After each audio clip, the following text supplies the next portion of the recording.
Assalamualaikum warahmatullahi wabarakatuh. Waalaikumsalam warahmatullahi wabarakatuh. Apa kabar semuanya? Baik. Bagaimana suasana hatinya pada hari ini? Baik, Pak. Senang.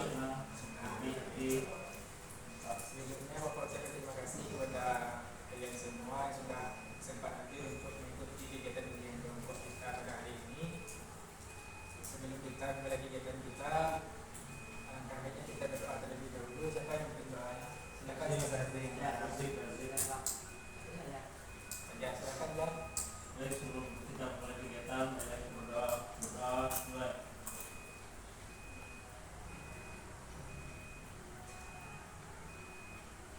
Doa selesai. Oke. Sebelumnya sudah pernah ikut bimbingan kelompok kan? Masih ingat apa itu bimbingan kelompok? Masih ingat atau enggak? Lupa, oke, kalau lupa Bapak ingatkan kembali bahwasanya secara singkatnya itu bimbingan kelompok adalah suatu kegiatan bimbingan yang diberikan oleh guru BK. Dilakukan itu dalam secara kelompok dengan menggunakan dinamika kelompok. Oleh sebab itu kita di sini hanya ada beberapa orang saja. Lalu untuk tujuan bimbingan kelompok ini itu untuk memperoleh informasi, pengetahuan dan wawasan sehingga nanti bisa bermanfaat bagi kita semua. Lalu dalam bimbingan kelompok ini kita memiliki beberapa azas-azas. Azas yang pertama itu ada azas kerahasiaan. Jadi setiap informasi atau apapun yang Anda sampaikan di dalam kegiatan kita ini itu rahasianya terjaga, yang hanya boleh tahu hanya kita di sini saja. Paham? Tidak boleh ada pihak lain di luar kelompok ini yang tahu. Yang kedua ada azas keterbukaan. Berdasarkan azas tadi kerahasiaan, jadi sini ada azas keterbukaan.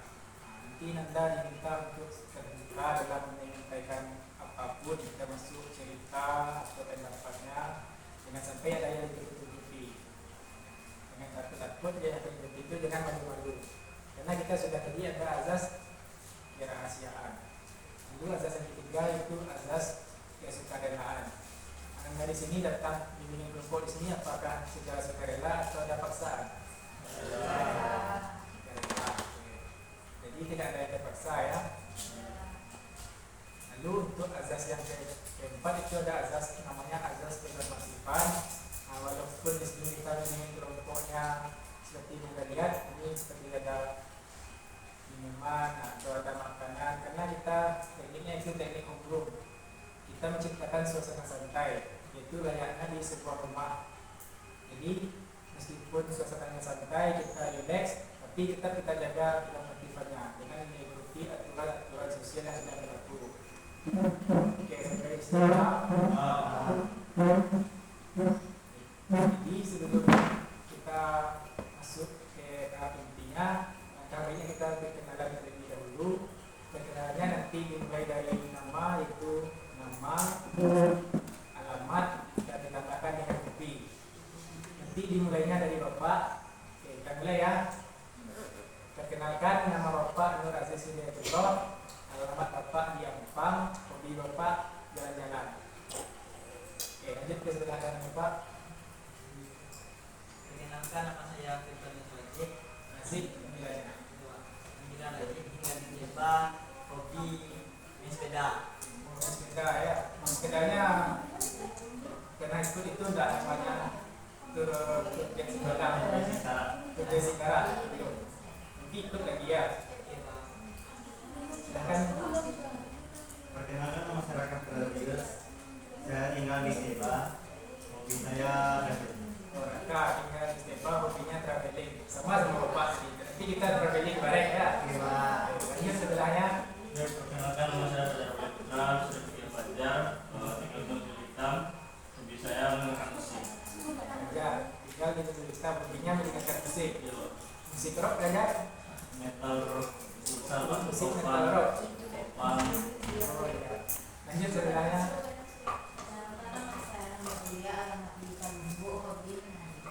Hobinya menari. Sudah pernah ikut lomba nari kami? Belum. Nanti dicoba kalau misalnya ada di sekolah eventnya ya, nanti lomba nari. Mana tahu kita juara kan? Lanjut sebelahnya.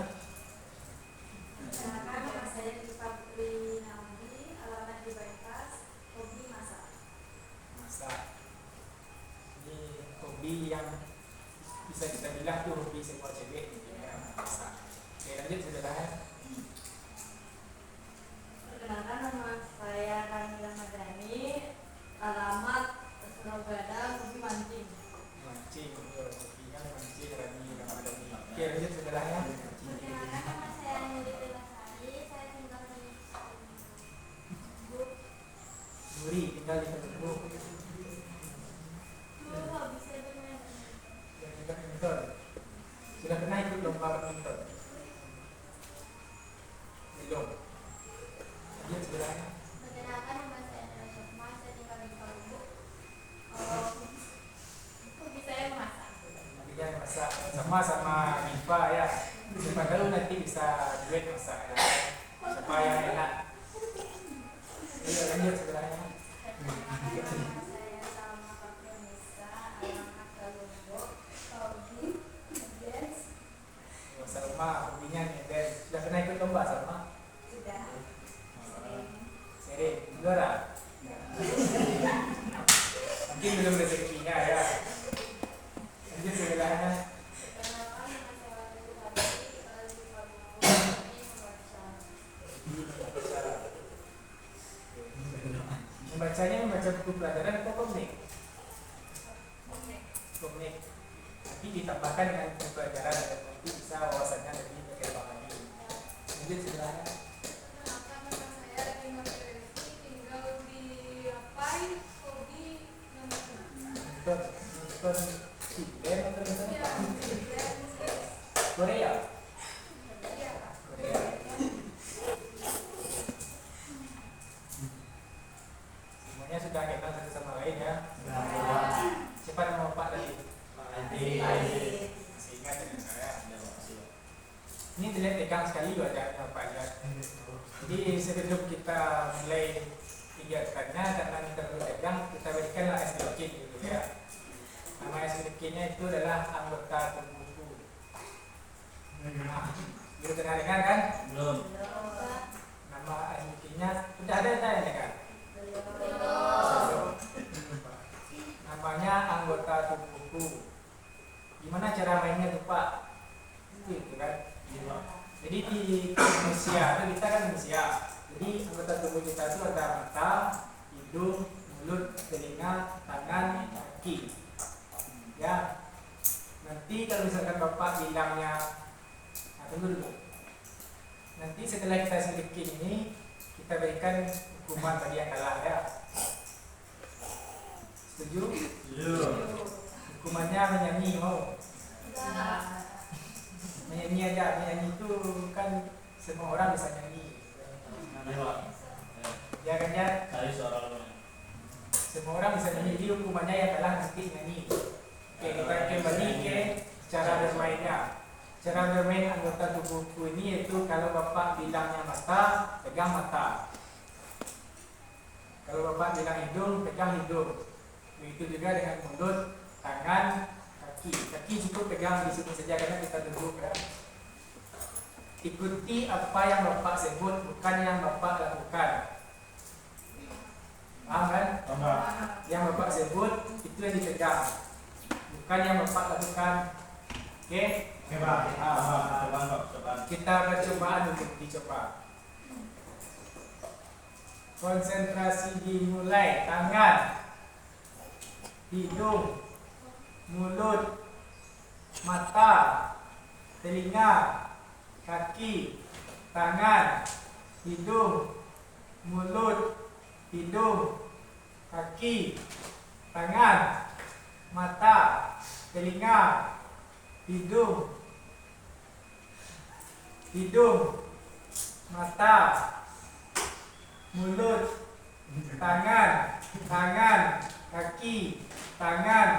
kaki, hidung. Siapa yang salah? Ada yang salah? Pelan-pelan. Dia nggak pelan-pelan, dia mulai dari pelan, habis itu dia makin cepat ya. Ini makanya tadi Bapak bilang di awal konsentrasi dimulai itu dia. Nanti dari pelan-pelan sampai cepat.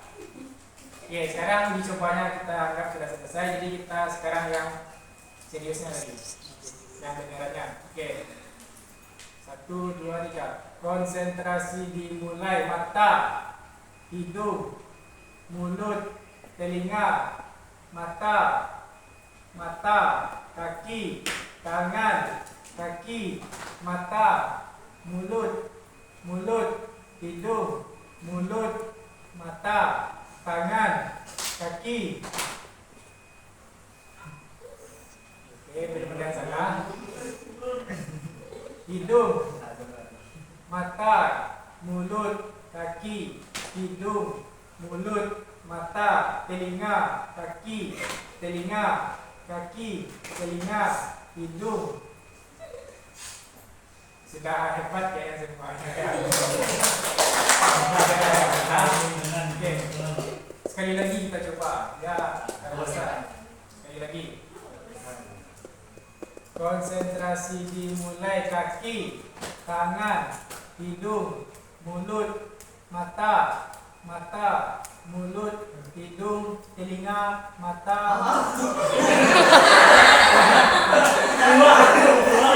Oke, Raka. Tidak konsentrasi Rakanya nih. Dua orang. Kita carilah temanya ada Raka. Kita cari temanya biar dia nggak dukung sendirian.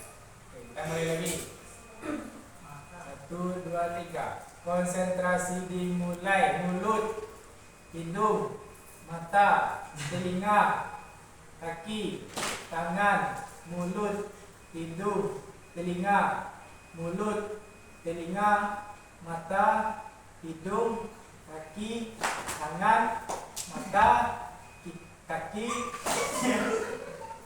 hidung. Oke, kita mulai sekali lagi. Takutnya Raka sendirian ya. Ini kita main cepat lagi ya, cepatlah dan kita dapat kalah. Oke, mulai. Konsentrasi dimulai. Mata, hidung, tangan, mata, kaki, tangan, mata,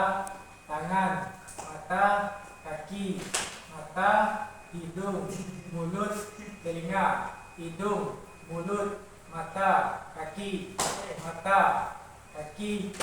mata.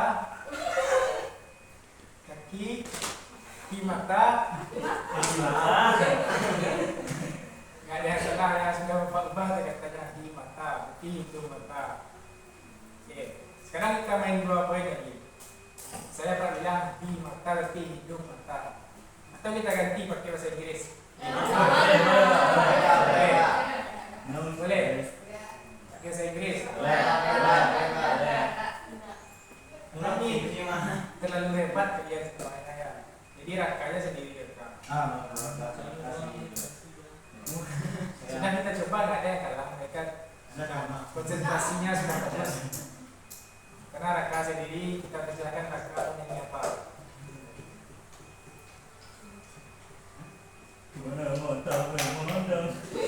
Nyanyi apa Raka?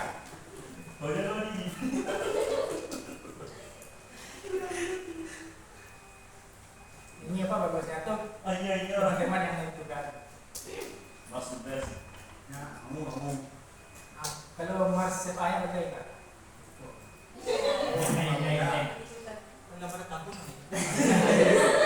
Mars CFA 12 mau nggak?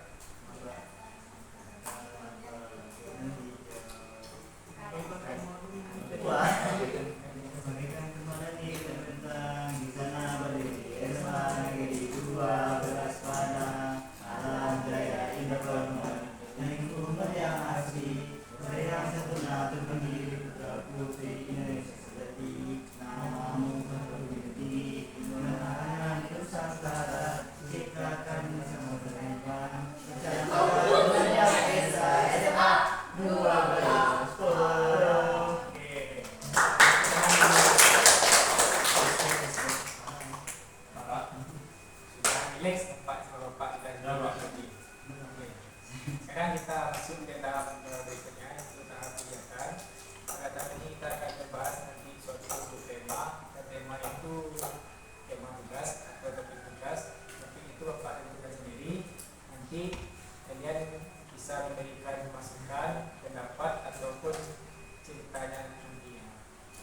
Pada ini kelompok kita ini itu judulnya itu Bapak ambil temanya membangun hubungan dengan menggunakan metode 3M. 3M itu itu yang pertama mengidentifikasi, yang kedua memahami, dan yang ketiga merespon.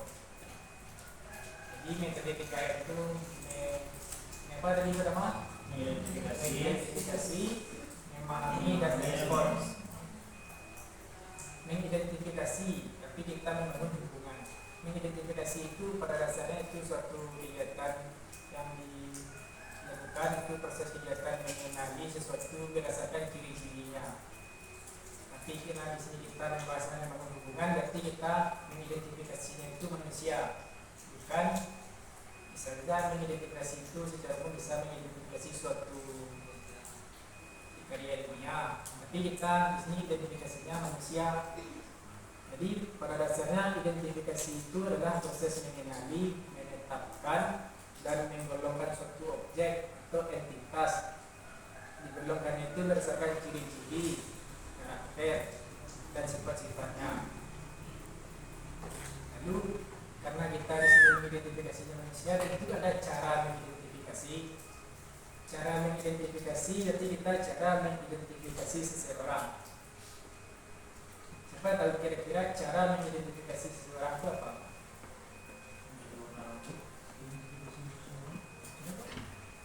Bagaimana cara kita mengidentifikasi misalnya Bapak dengan Razik? Bagaimana cara Bapak mengidentifikasi ini Razik ini orangnya bagaimana? Nah, berarti berdasarkan bentuk fisik, oke. Tapi itu berdasarkan kita mengidentifikasi orang itu berdasarkan namanya itu gerak tubuh dan kontak mata, ya. Jadi dengan kita melihat gerak tubuh dan kontak mata seseorang itu kita bisa mengidentifikasinya. Contohkan, misalnya kita sedang berbicara dengan orang, letaklah kita berbicara dengan teman. Terus teman itu sudah mulai menunjukkan gerak tubuh seperti ini, dilihat-lihat jam. Karena kita ngobrol sama orang, terus dia sudah mulai dilihat jam. Kira-kira apa maksudnya?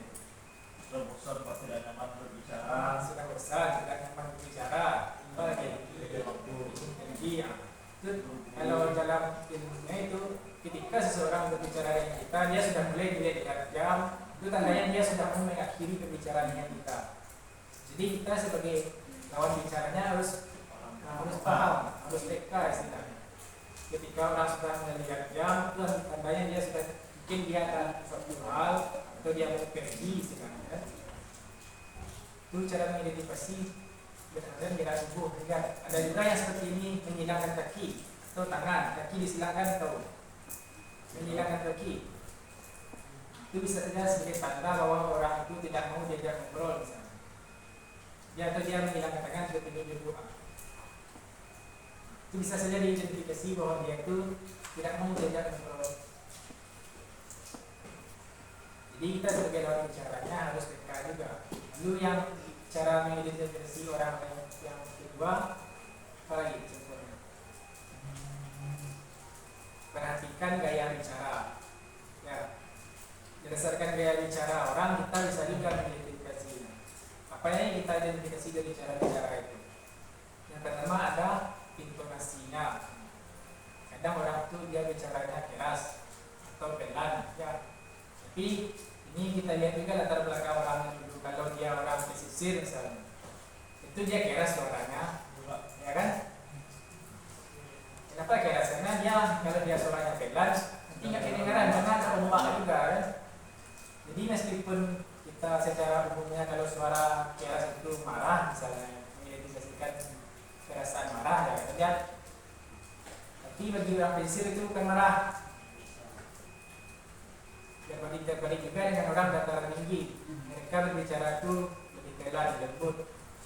Tapi ketika orang itu berbicara lembut, belum tentu juga kita identifikasi itu mereka tidak senang hatinya. So mereka sedang happy.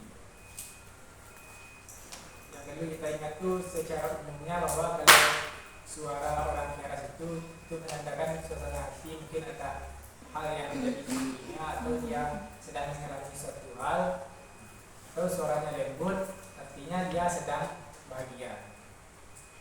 Lalu yang ketiga ada amati cara berpakaian dan berpenampilan. Ya nggak sih kalau kita mengidentifikasi orang itu dari cara berpakaian dan penampilan bisa? Jawab. Terkadang penampilan itu mencerminkan diri orang. Ketika seseorang bertampilan dia seperti formal, teratur, itu bisa saja menggambarkan diri orang itu dia itu disiplin. Atau ada juga orang yang berpakaian itu biasa saja, bebas. Apakah itu bukan disiplin? Bukan juga, bisa saja dia itu orangnya fleksibel gitu kan. Lalu cara yang keempat ada interpretasikan raut wajahnya.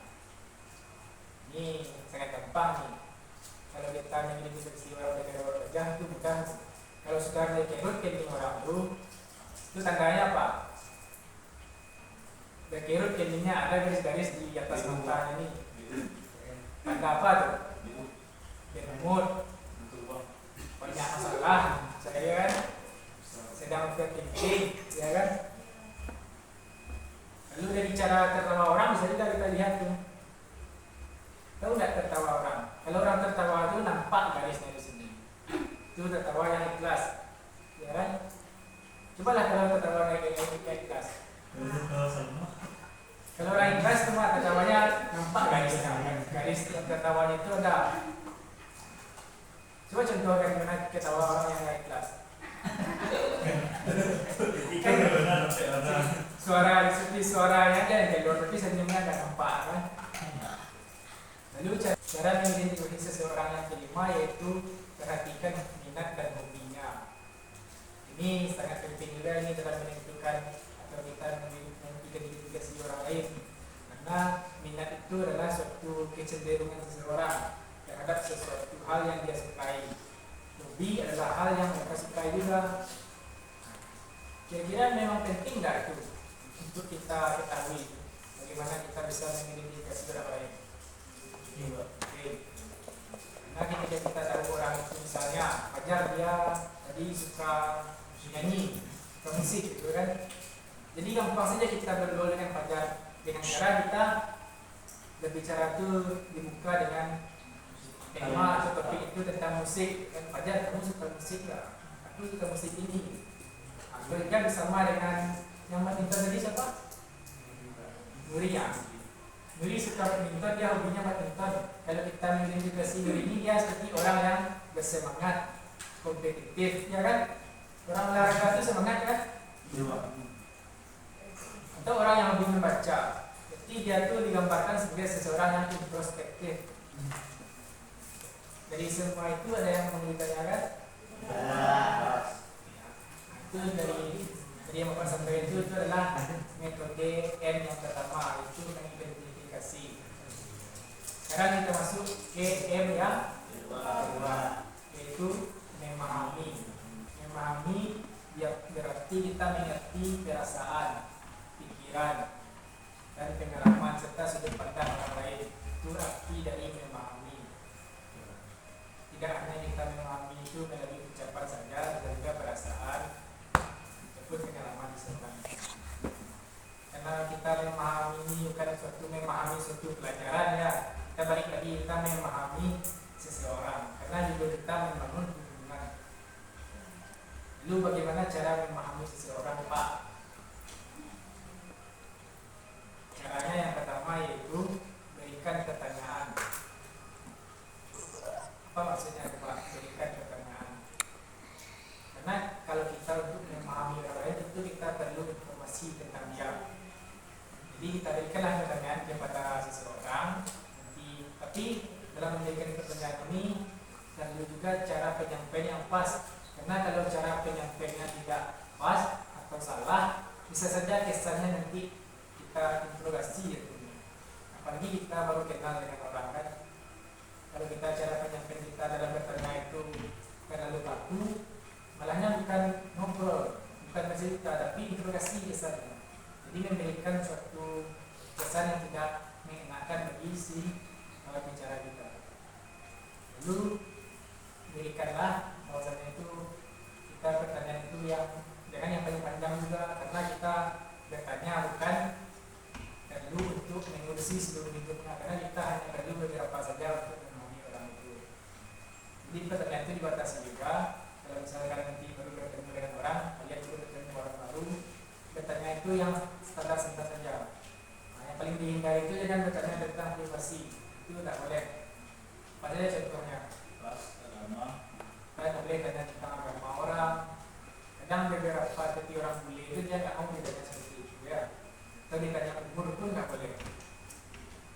Berapa umur? Kalau orang bule ditanya umurnya, mereka nggak mau jawab orang mereka. Dia hati juga ya. Karena itu mungkin pertanyaan saja seperti bagaimana hari-hari ini atau cerah ya mereka sekarang itu dia cara membuka pembicaraan dengan orang lain. Lalu cara memahami yang kedua coba dulu. Pertama tadi berikan pertanyaan. Yang kedua apa? Cara memahami orang lain. Pahami sudut pandang. Betul. Pahami sudut pandang. Kalau kita ingin memahami seseorang, kita harus paham juga sudut pandang mereka. Karena kalau kita tidak memiliki sudut pandang yang sama, kita tidak bisa memahaminya. Pak contohkan, misalnya Rami berdiri di sebuah gedung, ada sebuah gedung misalnya, gedung itu lantainya 3, Rami di lantai 1, sama di lantai 2 misalnya, lalu Diva di lantai 3. Apakah ketika Rahmi melihat di lantai 1 samakah dengan pandangannya dengan lantai 2 atau lantai 3? Beda. Beda kan? Jadi bagaimana caranya supaya pandangan Rahmi sama dan Diva bisa sama? Dengan cara berada di suatu tempat sama. Begitu juga kita dengan antara manusia. Kita harus bisa menempatkan diri menjadi orang itu. Seperti misalnya Bapak sedang ngobrol di sini dengan Rani misalnya. Kalau Bapak ingin tahu tentang Rani ini seperti apa, Bapak harus bisa memposisikan diri sebagai Rani. Baru bisa Bapak pahami. Lalu yang ketiga, ajak bercanda. Itu cara memahami orang yang ketiga itu bisa dengan mengajak dia bercanda. Apa maksudnya itu? Kenapa bercanda? Apa kan kita memahami orang kan gitu. Kenapa harus bercanda Pak? Karena dengan bercanda itu bisa saja kita memahami orang. Karena semua orang itu berbeda. Tidak semua orang itu sama. Karena ketika kita bercanda, canda itu kan ada levelnya ya. Kadang ada orang yang candanya sedikit sudah marah dia. Atau ada orang canda itu levelnya sudah tinggi misalnya. Tapi nggak marah juga. Ada juga kan. Jadi ketika kita baru kenal dengan orang, cobalah bercanda sedikit, cuman dengan level yang rendah. Candaan itu cuman seperti candaan dengan pergantian bahasa misalnya. Kan misalnya bercanda dengan pergantian bahasa kan. Nanti kalau dia merasa tidak apa-apa, lanjut lagi. Bisa juga kita bercanda itu adalah dengan canda fisik, ya kan? Seperti ada orang yang mungkin kulitnya agak gelap, gitu. Dipanggilnya kalau bahasa kitanya agak biang, gitu kan? Atau tubuhnya agak kecil, dipanggilnya acil, gitu kan? Atau tinggi, kalau bahasa kitanya tegang, gitu kan? Atau orang gemuk, dipanggilnya gemoy, atau gembul, kan? Jadi apakah beberapa orang, kalau Pak gemoy ya, kalau dalam pertemanan Bapak, ada beberapa orang yang di bidang itu dia nggak marah. Marahnya dia terima dirinya seperti itu. Mana bagusnya? Kadang kalau Bapak tanya kenapa kamu nggak marah, nah dia tanya nggak apa-apa kan saya seperti ini. Saya bangga dengan diri saya. Gitu. Tuh salut Bapak sama dia. Walaupun dia dibilang itu sama orang, dia tetap bangga dengan dirinya. Itu juga kita jangan sampai karena orang bilang kita gelap misalnya kita kan bilangnya kan kita langsung insecure sekali kan, itu nggak baik juga. Jadikan omongan orang itu sebagai motivasi kita untuk bangkit. Lalu cara memahami orang lain yang keempat yaitu kenali apa yang disuka dan apa yang tidak disuka. Ini salah satu cara yang paling tepat untuk kita bisa memahami orang. Karena ketika kita mengetahui apa yang disukai oleh orang itu, kita bisa cenderung melakukan hal yang dia sukai untuk bisa memahami dia. Dan yang paling penting itu jangan pernah melakukan hal yang tidak dia suka. Jangan sampai Anda nanti sudah tahu orang itu tidak suka dengan hal itu, Anda lakukan juga, itu bahaya. Bukan membangun hubungan, tapi merusak hubungan. Misalnya Pak contohkan, Fajar nih dia kelihatan sering membawa sampah setiap hari pada tempatnya. Dia sering menyapu di kelas misalnya kan. Jadi kita identifikasi bahwa Fajar ini orang yang suka kebersihan, rajin. Jadi ketika kita ingin dekat dengan Fajar atau kita memang Fajar itu, kita jangan pula dekat-dekat sama Fajar kita buang sampah dekat dia. Itu marah dia kan. Itu ada juga bisa contohkan yang lain. Kalau saudara dan suka musik rock, Razik itu Razik. Oh, jadi Razik menemukan musik rock gitu kan. Sehingga tertarik Fajar untuk dekat ke Razik. Maksudnya dekat berteman maksudnya. Berteman misalnya ya. Dekat. Itu bisa juga kan. Itu contoh yang lain, siapa ada bisa contohkan yang lain. Sama Kak. Bisa sama. Kamu? Oke, kita lanjut. Cara memahami orang yang berikutnya itu dengan cerita mereka. Ini adalah cara yang paling penting dalam memahami orang. Nah, ketika orang bercerita itu kita tahu bagaimana cara dia mengambil suatu keputusan, bagaimana cara dia menyelesaikan suatu masalah. Jadi kita bisa tahu dia bagaimana dia itu orang. Contohnya misalnya Fajar dia bercerita ke Raka. Fajar dia ada masalah dengan pacarnya misalnya. Dia bercerita ke Raka, lalu dia berikan juga. Raka bertanya, lalu apa yang kamu lakukan? Sampaikan sama Fajar, dia melakukan ini sehingga Raka tahu bagaimana Fajar ini orangnya dalam menyelesaikan masalah. Dan Raka itu dia metode kedua itu metode memahami. Dari metode memahami ini ada pertanyaan? Tidak. Kita lanjut saja ke metode yang ketiga. Lanjut. Itu metode yang ketiga yaitu adalah merespon. Merespon adalah suatu, atau bisa saja diartikan itu suatu tanggapan, reaksi dan jawaban terhadap sesuatu hal, suatu peristiwa. Itu namanya respon. Secara garis besarnya itu respon itu menjadikan tanggapan yang tepat, tidak salah sasaran. Karena respon ini dari metode yang tiga tadi itu, respon ini kuncinya bukan yang menghubungkan. Kenapa begitu Pak? Karena ketika respon ini bermasalah ya, tidak tepat respon ini, ketahuan dua ini tadi. Apa maksudnya itu? Ketahuan bahwasanya kita tidak memahami orang itu, kita tidak mengidentifikasi orang itu.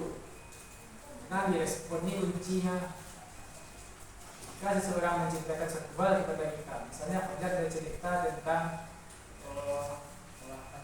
dia olahraga kemarin, dia ketemu hal yang menarik saat olahraga, terus Bapak respon tentang masak kan enggak nyambung. Berarti Bapak tidak memahami ceritanya tadi, tidak Bapak identifikasi, lalu Pak respon saja secara asal-asalan kan. Jadi merespon ini sangat krusial. Jadi kita perlu cara merespon yang tepat. Jadi gimana caranya Pak? Cara merespon yang tepat. Katanya dulu sama kalian. Gimana caranya merespon itu? Dengan memahami yang dua. Dengan kita kutip ya, kita merespon manusia ya. Bukan merespon yang lain, karena kita tadi membangun hubungan. Apa contohnya? Mendengarkan orang bicara. Sebelum kita respon kan kita dengar orang berbicara. Masuk ke metode yang kedua tadi kan, ini memahami. Setelah dipahami itu, pahami itu di mana? Pahami di sini, dikeluarkan di sini. Dia saling berkaitan tiga identifikasi, kita masukkan ke sini, kita pahami, lalu kita keluarkan lewat mulut ataupun lewat tindakan. Respon itu tidak hanya lewat mulut ya atau lewat bahasa, tapi bisa juga lewat tindakan. Betul kan? Misalnya ada orang kecelakaan, apakah perlu kita bicara atau langsung kita tolong? Itu tindakan gitu. Dengan orang kecelakaan kita tanya, kamu kenapa? Itu kan langsung. Sudah jelas dia kecelakaan, kita tanya juga lagi. Mungkin respon yang tepat itu apa? Segera bantu kecelakaan. Dia dan juga respon itu memang harus bicara dulu baru kita tindakan. Ya. Jadi cara merespon itu ada juga cara merespon seseorang. Yang pertama yaitu tanyakan apa yang perlu dibantu. Kalian pernah enggak orang curhat kejadian? Pernah. Secara umumnya pasti kalian akan memberikan saran, gitu kan? Iya kan? Teman curhat kita berikan saran kan itu. Itu sebenarnya itu tidak tepat. Kenapa tidak tepat, Pak? Karena belum tentu orang butuh saran. Dia datang ke kita itu curhat bercerita. Kita nggak tahu dia minta saran atau enggak. Jadi balik lagi yang ditanyakan apa yang perlu dibantu. Ketika orang bercerita atau curhat kepada kita, alangkah baiknya didahulukan dengan pertanyaan. Misalnya pertanyaan seperti ini: kamu mau ditanyakan saja atau ada yang perlu saya bantu? Itu kan bahasa Indonesia seperti itu ya. Kamu mau ditanyakan saja atau ada yang perlu saya bantu?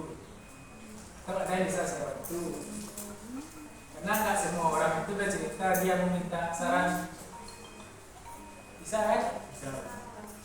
Pak kadang cerita sama orang itu, Pak cerita misalnya tentang cuma ilmu kisah dalam kuliah saja.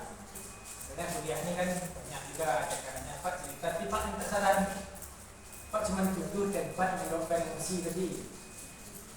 Saya juga misalnya Salma dia marah sama pacarnya, datanglah dia ke rumah Rahmi, menyebabkan emosinya ke Rahmi. Bahkan sudah tahu Rahmi itu Salma itu minta saran. Kan? Mana tahu dia cuma meluapkan emosi saja kan, karena dipendam-pendam dia marah sama pacarnya. Lalu cara yang kedua itu berempati pada masalah seseorang.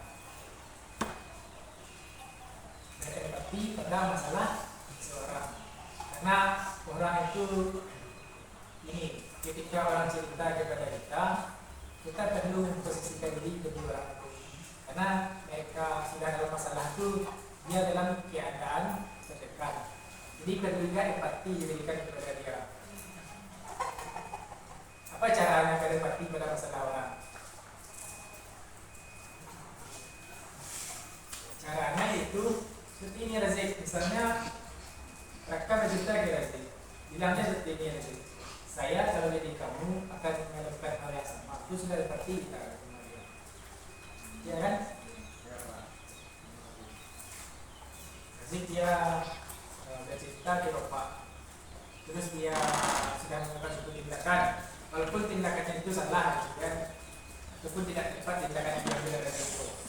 Si bapak bilang ya Razik, ini Razik, bapak kalau jadi kamu, bapak akan melakukan hal yang sama. Kan? Sehingga Razik itu tidak tertekan, tidak terlalu jatuh dia, tidak tertekan. Jadi ada orang yang berempati kepada dia. Tapi tidak bisa juga kita terus-teruskan empati seperti itu kalau dia salah. Tapi untuk pembukaannya boleh. Nanti kita lanjutkan ke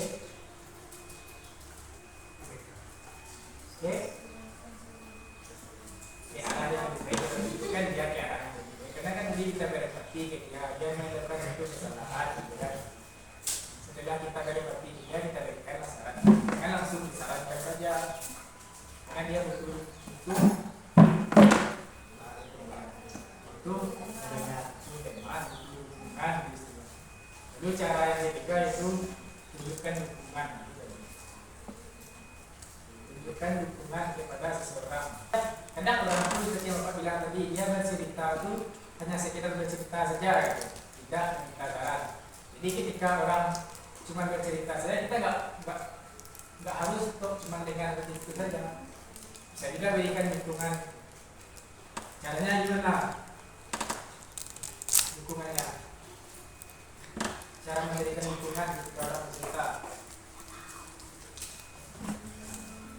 butuh bantuan, kan itu. Lagi kira-kira pas saya, apakah kamu butuh bantuan? Aku bisa membantu dengan bukti, ya. Jadi itu sudah dukungan. Walaupun tidak kita, walaupun dia tidak kita saran, kita berikan dukungan. Lalu cara merespon yang berikutnya itu adalah berikan apresiasi. Kan tidak semua orang itu bisa bercerita, kan? Ya, karena tidak semua orang bisa bercerita. Ketika kita sudah bercerita, orang sudah bercerita kepada kita, tentu perlu kita berikan apresiasi. Gimana cara memberikan apresiasinya?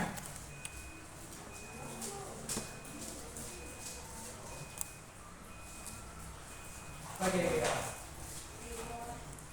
Cara mengapresiasi orang bercerita kepada kita, kan dia ada cerita kepada kita tuh.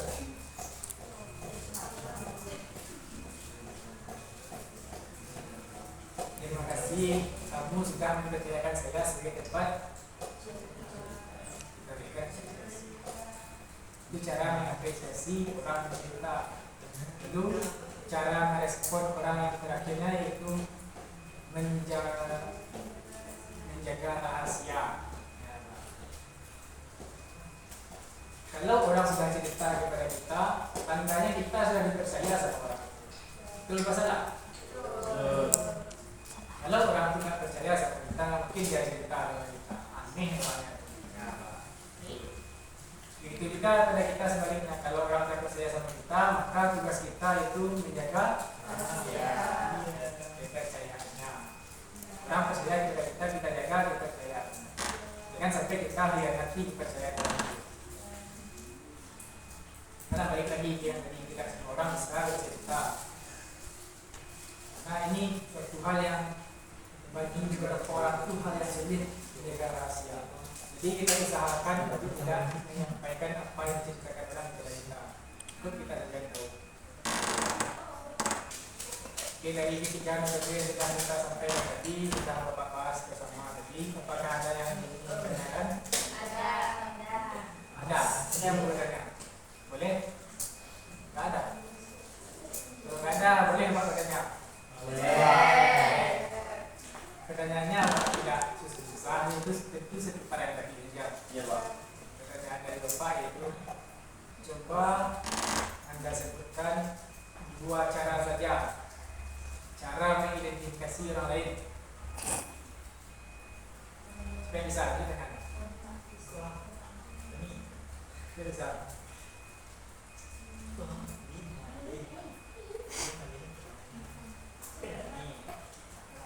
Rami, silakan Rami. Yang pertama dari gerak tubuh, yang kedua dari gaya bicara.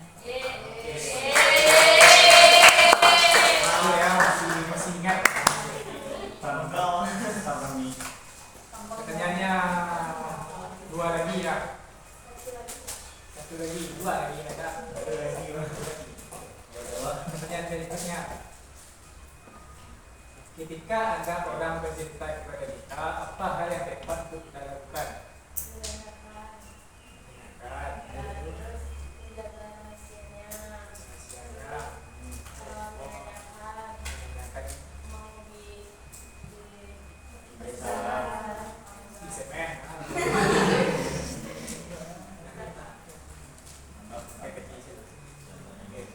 Terima kasih Bunda. Tangan dulu. Jadi itu tadi dari bahasa kita simpulkan ya. Tema kita pada hari ini itu tujuannya kunci untuk membangun hubungan yang baik dengan seseorang itu adalah dengan 3 metode tadi. Pertama metodenya mengidentifikasi orang lain, memahami dan merespon. Jadi sebelum kita membangun hubungan dengan orang lain, kita mulai identifikasi terlebih dahulu. Setelah kita identifikasi, kita pahami. Setelah kita pahami, kita respon. Oke, sekarang kita masuk ke untuk ini. Di sini Bapak ada lembaran evaluasi. Di dalam lembaran ini ada beberapa pernyataan Untuk mengisinya itu tinggal kalian checklist saja.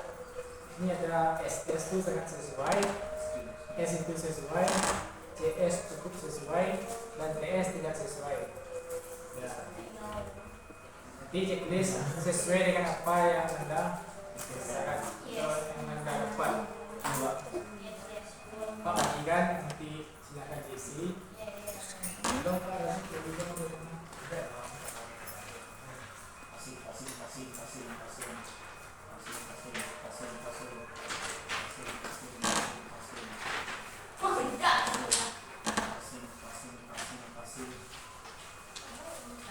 kasih kok.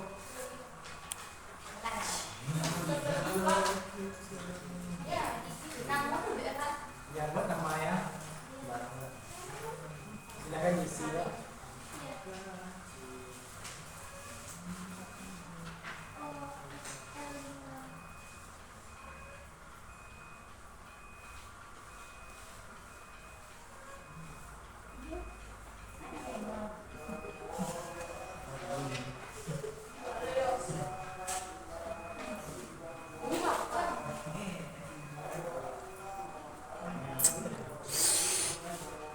Ya tunggu dulu ya. Ini kelasnya kayak demo ya. Cari lah.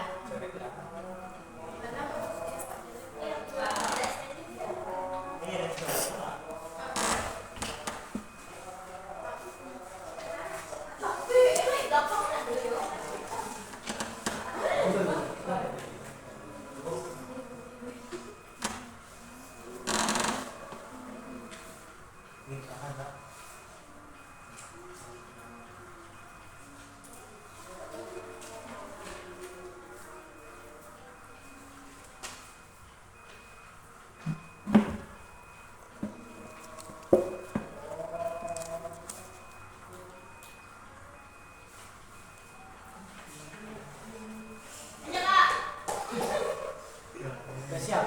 Nah, Yang udah siap boleh dibuka.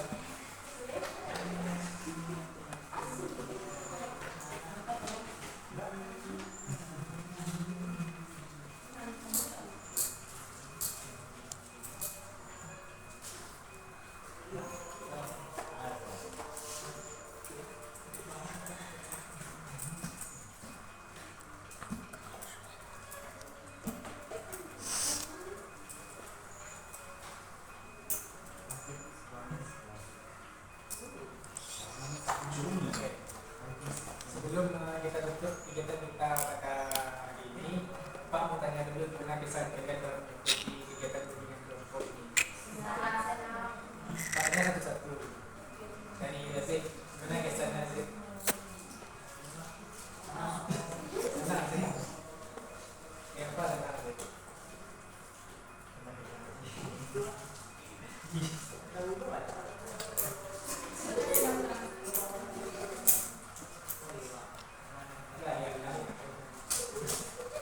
Gimana kesannya sih? Senang sih, kenapa sih? nama Senang, kenapa senang? Surya. Oke, boleh. Kejar. Senang Pak. Apa ya? Senang bisa kumpul-kumpul, dapat ide gagasan baru. Kami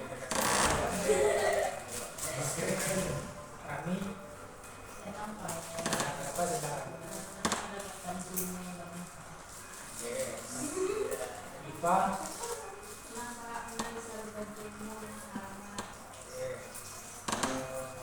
Rani.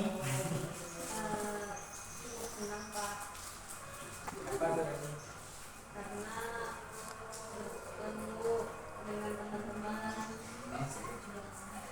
Dia sebenarnya Nuri senang Nuri. Kenapa senang Nuri?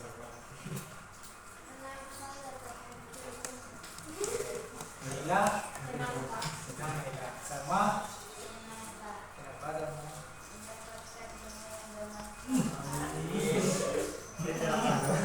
Mantap. Kenapa senang? Boleh juga. Nanti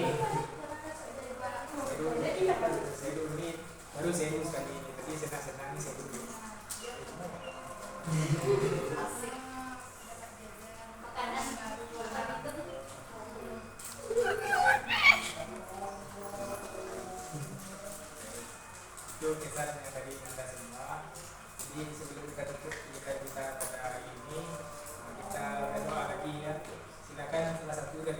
ingin